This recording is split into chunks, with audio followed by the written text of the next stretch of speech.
Good morning, church. My name is Phyllis, and I'm one of the pastors here at New City. And before I continue, I actually want to take a moment to let you know I'm going to be talking about some really difficult things like depression and suicide today.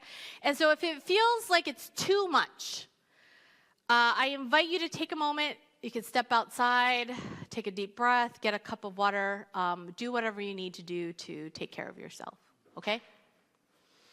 Well, we're kicking off a new series today and all throughout Lent. It's titled Lamentations, Finding Voice for Our Sorrow. So when I first started learning about God as a young child, I thought that if I obeyed God, all good things would come, and only good things. The picture of following Christ was only of joy and happiness, riches and wealth, and sunshine and daisies. And I grew up going to church with my parents. And it wasn't until about 9th grade that I was at a youth retreat and I decided to follow Jesus for myself. And I remember raising my hand and going forward and waiting for that happiness, sunshine and daisies, and all of that to happen. But it was just an ordinary prayer and then just a going back to life. And as a 9th grader, though, I was feeling a lot of things that I felt like I could not actually express. I felt like I had to hold my family together. For whatever reason, my parents just happened to be fighting a lot. And it felt tense all the time. And as often in an immigrant family or my Korean American family, love was not always expressed in the ways that TV and movies of my day were showing it. I crave the words, I love you, from my parents, and hugs. But that was not the Korean way back then. And I felt a lot of pressure to be perfect, to get straight A's, to belong, to be popular, to have the right clothes, to be happy and cheery. And some of those things I was failing miserably at. But I had an image to maintain, so I stuffed it all in as best as I could. And I remember so many nights just crying myself to sleep and then chastising myself because crying is a sign of weakness. And you're not weak. You're supposed to be strong.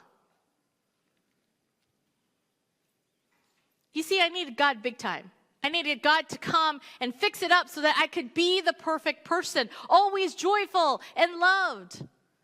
And I saw following Christ as a magic wand for life. And all the sadness would just disappear.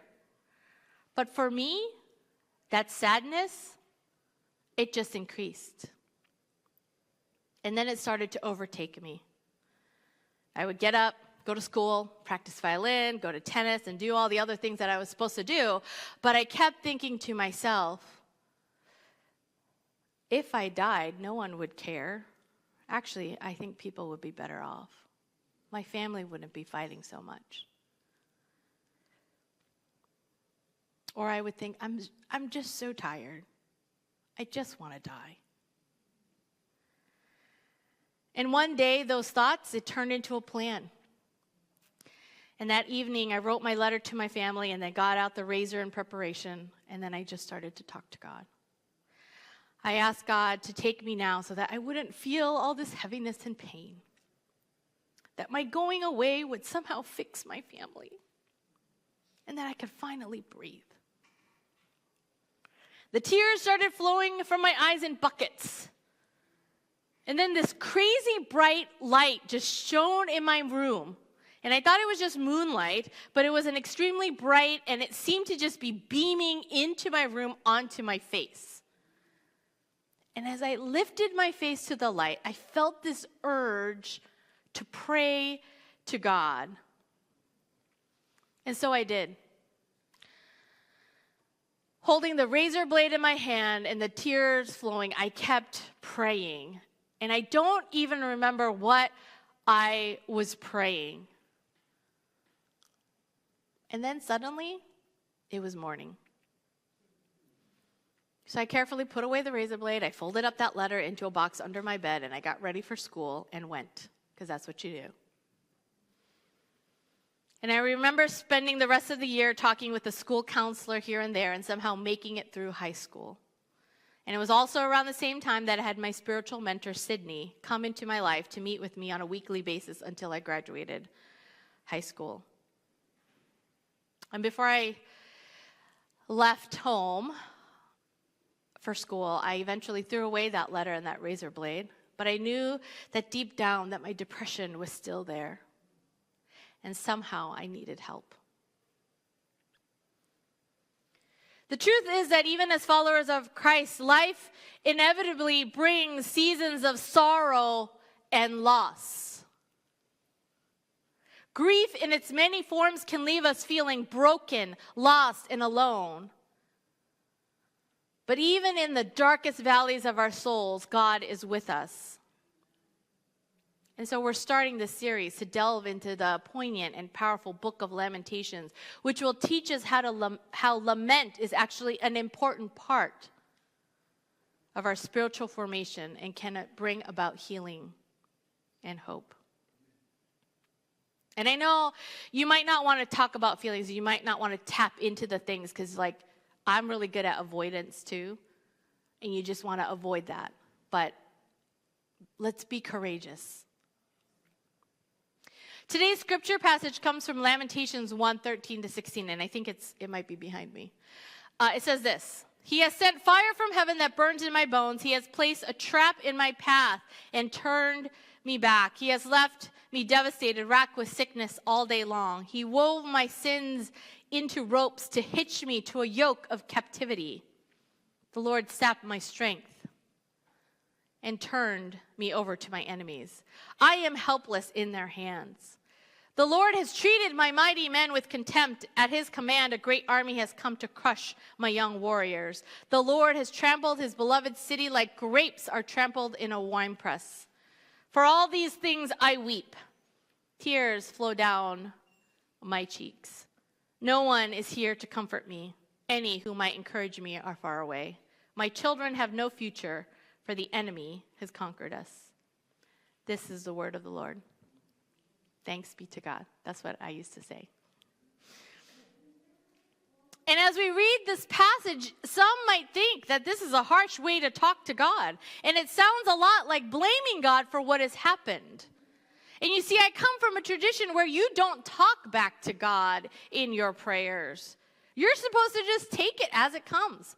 But if you were a true follower of God, you wouldn't be going through difficult stuff, right? Wrong. That's just not true. Throughout the Bible, you see examples of our spiritual ancestors who encountered great suffering. Hagar, Hannah, Ruth, Esther, Mary, the woman at the well, and so on. Did you know that in the book of Psalms, over half are psalms of lament or crying out from suffering? Whether in the Hebrew scriptures or the New Testament, lament is everywhere and commonplace. But somehow in our westernized tradition of Christianity, we have not made any space for it. How many of you come from that tradition where only joy was emphasized as a Christ follower? That's me. Even when it's difficult, you're supposed to talk about only the joy or the hope, never about the suffering. This must be part of God's plan. There's a reason for this. You don't want to complain to God, right? Well, I want you to throw all of that out. Just throw that out. See, God wants to hear your complaint. God wants to hear your cries, your grief and your mourning and your hopelessness, your everything, the good and the bad and the ugly, all of it. And it's actually really important to name it, to open up to God and to let God move. Dr. Seung-Chan Rah, a professor and theologian from Fuller, writes in his book, Prophetic Lament, laments are prayers of petition arising out of need. But lament is not simply the presentation of a list of complaints, nor merely the expression of sadness over difficult circumstances. Lament is is in the Bible is the liturgical response to the reality of suffering and engages God in the context of pain and trouble. The hope of lament is that God would respond to human suffering that is wholeheartedly communicated through lament. And this is what the author of Lamentations is doing. The author is lamenting the destruction of their beloved city and crying out to God, why? The author is engaging with God in a real way in the context of the pain and trouble that they are experiencing at this destruction of their beloved city. We have long been taught that we don't want to talk about our difficult emotions and that following Christ can only bring joy. But let me ask you, how is the gospel good news then for those who are suffering? For those who are oppressed, for those who are marginalized, or in the words of Howard Thurman, for those who have their backs against the wall.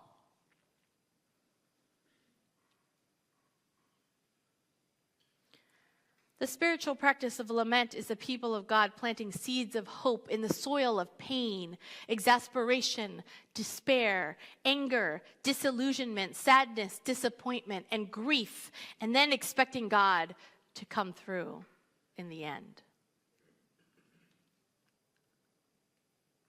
Engaging in this spiritual practice, it brings intimacy with God, and it helps us to have hope in God.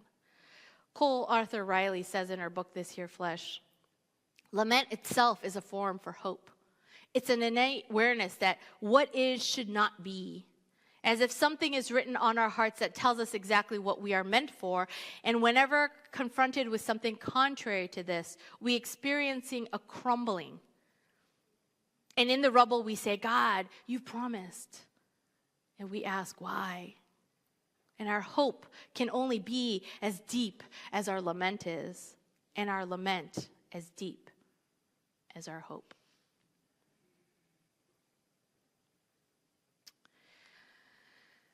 We're going to do this exercise of writing a prayer of lament together. But before I do that, I wanted to just share this dream that I had Thursday evening.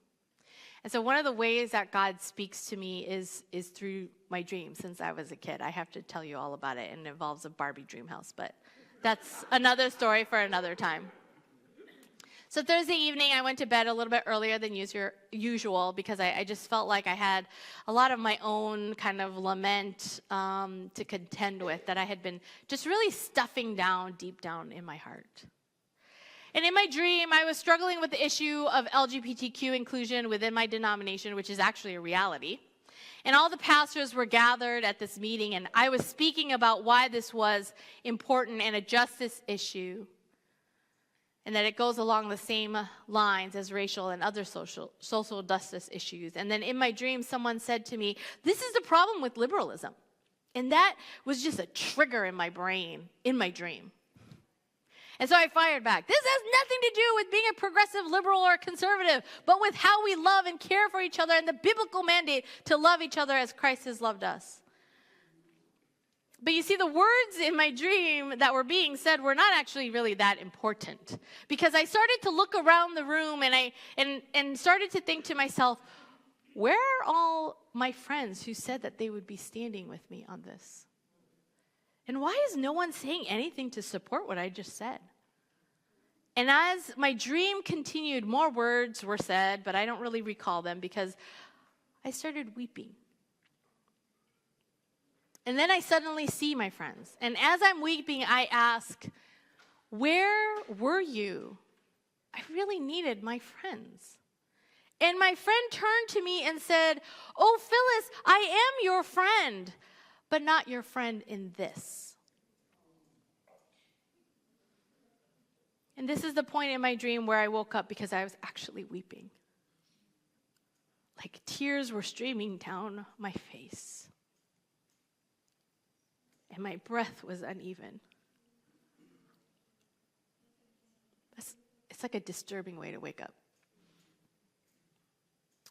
And I ran to the bathroom to wash my face and to try to take some deep breaths. And I pondered this with God as I splashed water and realized that God was trying to and had been trying to tell me for so long, girl, you need to lament and cry and mourn.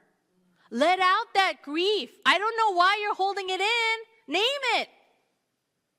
You are afraid you're going to lose all your friends and that this is going to cost you a lot. I know it. I died on the cross and gave up my life for you and for everyone in this world. I get it. It wasn't easy. So let's cry together. Let's scream and shout and be sad and bring it to me. I can handle it.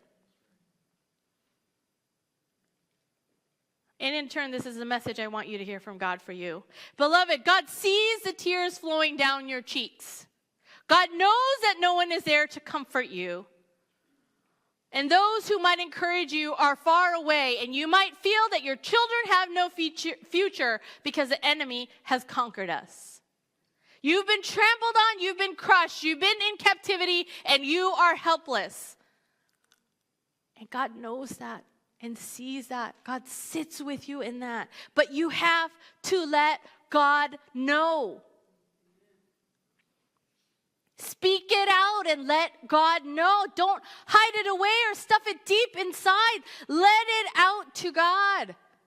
God's been waiting, and God's already holding you with open arms. And here's the other thing. See, that God has given us this community to lament together. You see, lament is not just an individual thing, but actually a communal thing. Theologian Bonhoeffer writes that in Christian community, everything depends upon whether each individual is an indispensable link in a chain. And so if one part is mourning, as it says in 1 Corinthians, all the parts are mourning. And lament also needs to happen in community. It is an act of solidarity. It is yet another aspect of what binds us together. And as Bell Hooks has written, rarely, if ever, are any of us healed in isolation. Healing is an act of communion.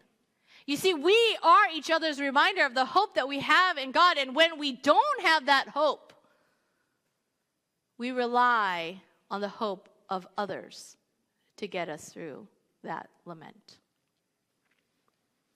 So I want to do this exercise together. I don't know how this is going to work, because it involves your participation.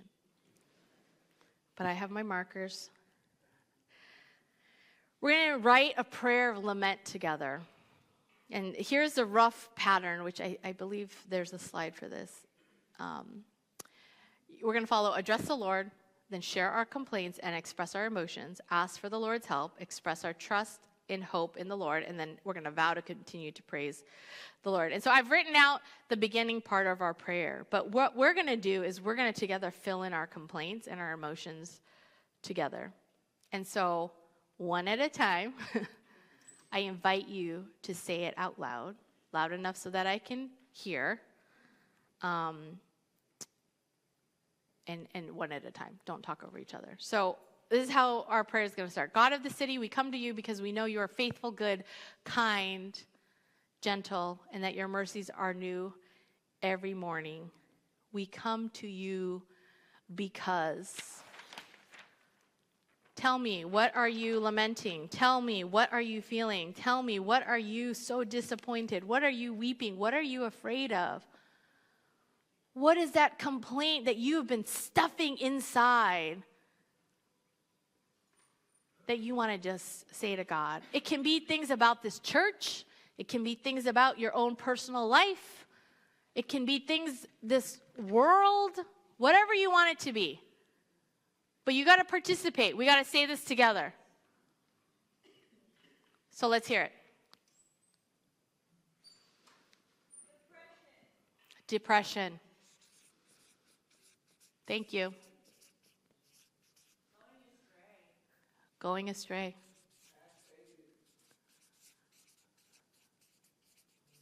Past. Hold on. Past failures. Okay, and what was the other thing I heard from right over here somewhere? Ill family dynamics.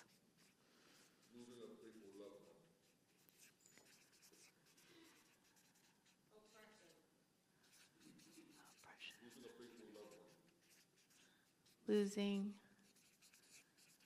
a faithful loved one? Okay. Did I hear helplessness? Say that again. Mental illness.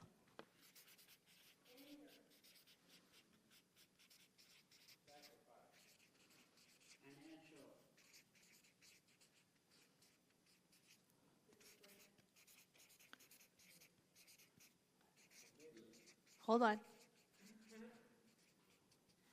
Disappointment. Okay.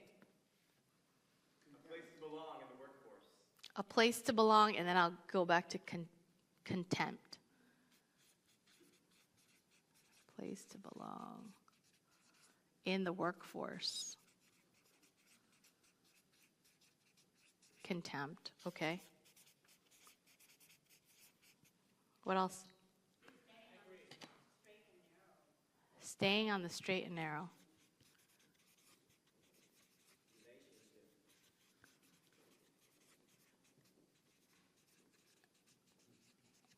Relationships. There was another one over there somewhere? Anger? I think we had that. Okay. Anger. Okay.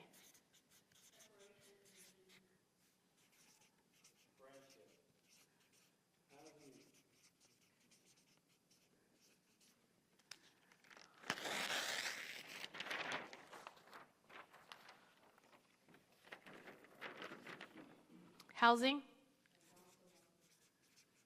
Sorry, say that again?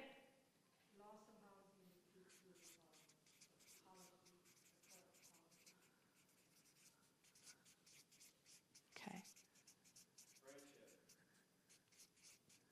Did I already write that down? I'm gonna write that one more time up here. Friendship. Anxiety. Unfaithfulness. Physical health. Hold on. I said one at a time, you guys. Rejection. What was the other one? Mental health. Okay, that's that. I'm going to put it under here. I'm going to do another +1. But yeah, you say it. What else? What else? Lack of sleep, especially this weekend. Low self-esteem. Yes, the immigration issues. We lament that. What else? Addiction. I'm sorry, say that again? Feeling unloved? Unwanted.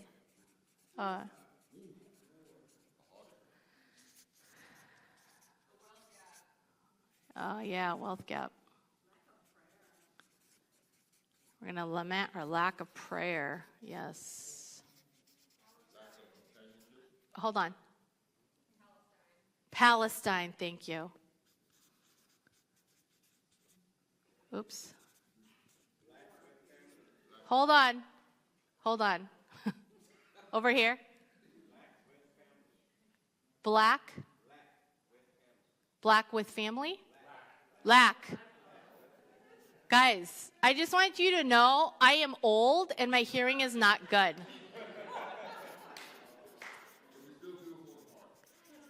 Thank you. I may look young, but I'm actually old. My family can attest to my hearing problems. Lack of family. Anything else? What? Ugh. Tell me about it.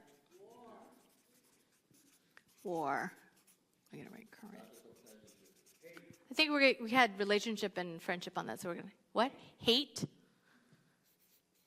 Anything else? Okay, we had financial.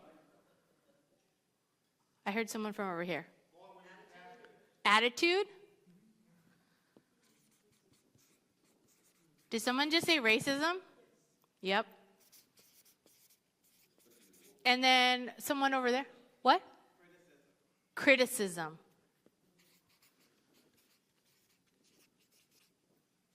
Do we need to do another page? Are we good? Yo, I mean it. I mean it. Let it out. Yes.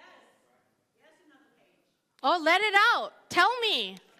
What do you need to say to God? You let it out. We do this together.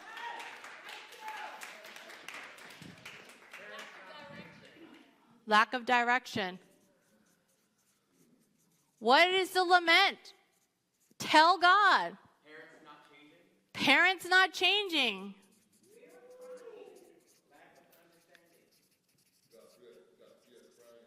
Fear of crying. Thank you. Dismissiveness.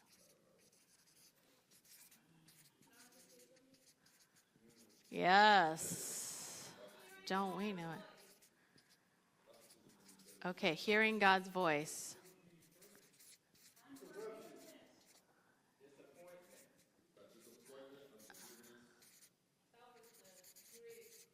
All right, you guys have to slow down. Grief. Selfishness. What? Elder abuse. What else did I miss? Self-centered. Oh, misogyny. Patriarchy, you know. What, sorry? Brokenness of the church.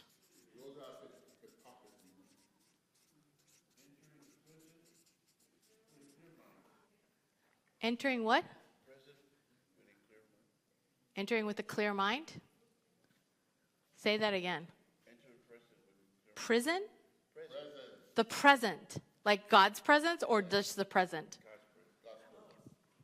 Okay.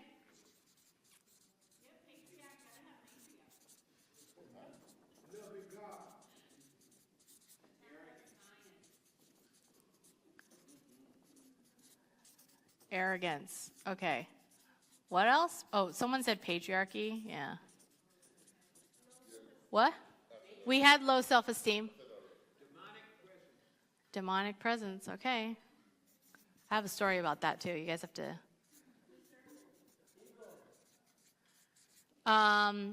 Evil and discernment. Okay. Not knowing how to change things.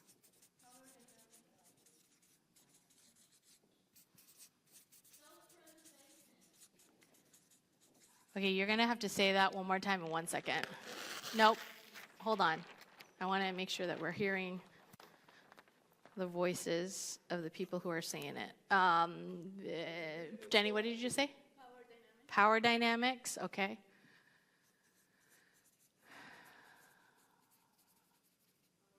Self-preservation.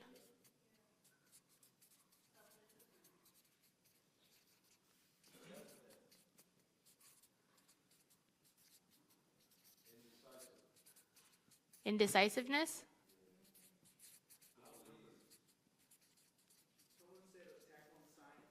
Attack on science. Yeah, what's that about? Dinosaurs are real. Ego. Division from Zoom? Oh, okay. Division in the country. Sorry. Thank you, whoever that was on Zoom. Thank you for participating. I appreciate that. That's why I was like, wait, Zoom? I mean, do you want me to talk to the CEO of Zoom? I can. I can reach out to them and be like, yo, you're dividing the country. It's not good. You got to shut this thing down. Climate change, okay? All right. Another Zoom one? What is it? Oh. Yeah. Being accepted.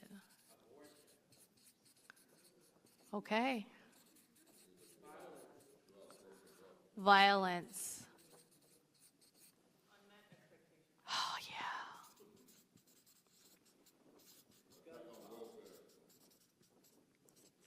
Okay, I want to hear from people that I haven't heard. You're doing great, Freddie, but I need to hear from other people. Like maybe this side.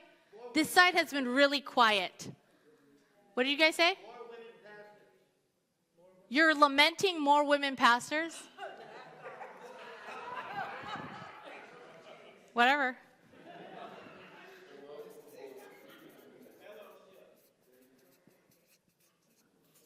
Protect God creation. Okay, we climate change, and I'm going to write creation. Yo. The prompt is about what are we lamenting? What are we crying out to God for? What are we sad about? It's fine. If you're sad about more female pastors, that's fine. You can cry that out. I don't agree with you, but you can cry that out. That's okay. Acceptance. Spiritual abuse.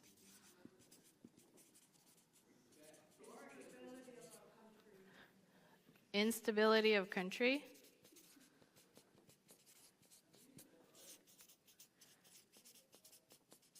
Abuse of authority.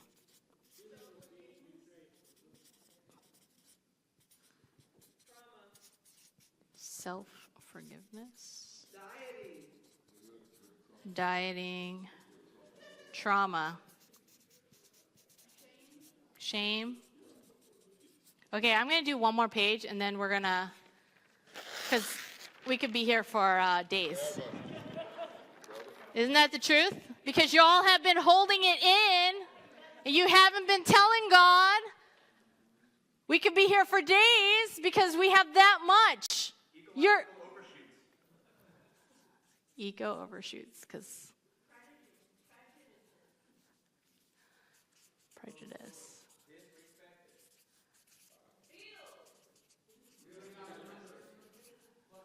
Wait, what? There's something else here that I heard. Closed doors.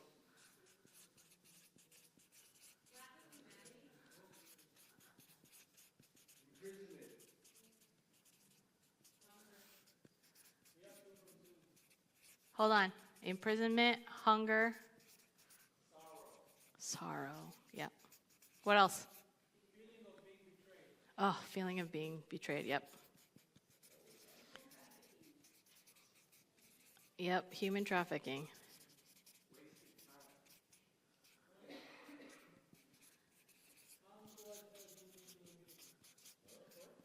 Say that one more time.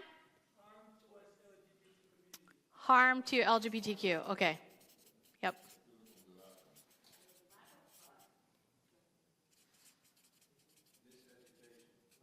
Lack of trust.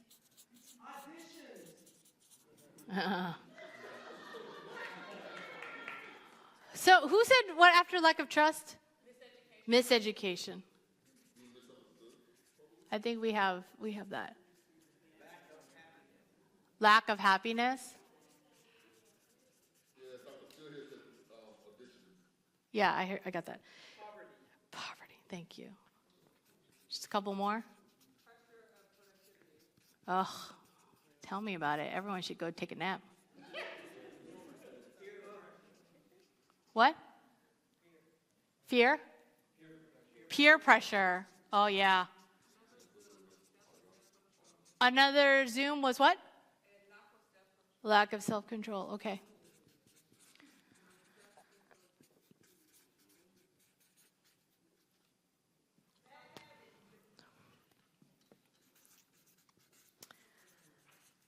Okay, I'm going to take 3 more things. We already had self-esteem. Lack of women in leadership. Thank you. Lack of women in leadership. Lack of good paying jobs. Did you say lack of good paying jobs? Yes, lack of good paying jobs. Yep. Big wage jobs. Lack of faith in God. Wages. I think we had words somewhere. All right, one last one. Make it good. We already had housing on here. Anything else? Friends that are hurting. Thank you.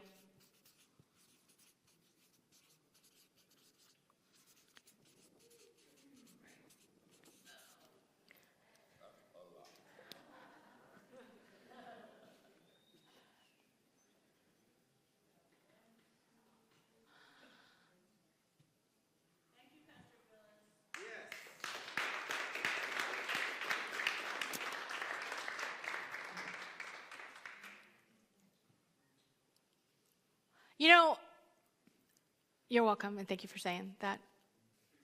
The reason why I wanted to start this series on Lamentations and kick this off is because the feeling that I got when I came to church before I got started, and as I started talking with people, as I met with each of you, as I met with the elders, as I met with the staff,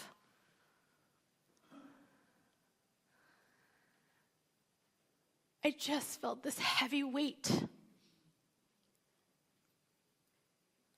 A heavy weight that you're ready to throw off. But guess what? You got to name it first and call it what it is. And that dream that I had. I didn't share it with you because I just wanted to share it with you because, I'm sad about it. But what it represented to me was that I didn't take that time to name it. And I need for you to name it because we can't move on from it if we cannot name it. If you cannot tell God,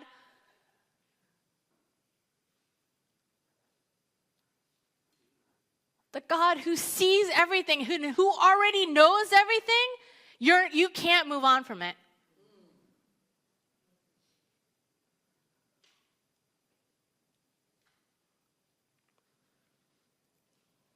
So I know this is hard. I know that this is really uncomfortable, but let's name it. God, we share our complaints. Pray with me. All these complaints that we have written, and even the ones that we have not named, God, we share with you and we tell you right now. And we give that to you. And we need your help. We need your help, God. We cannot do this on our own. We as human beings are so limited. We as human beings don't have the power and the strength to solve all of these things. But God, you can. And we trust you. And God, we praise you that you give us hope. And God, that we believe in a God who can.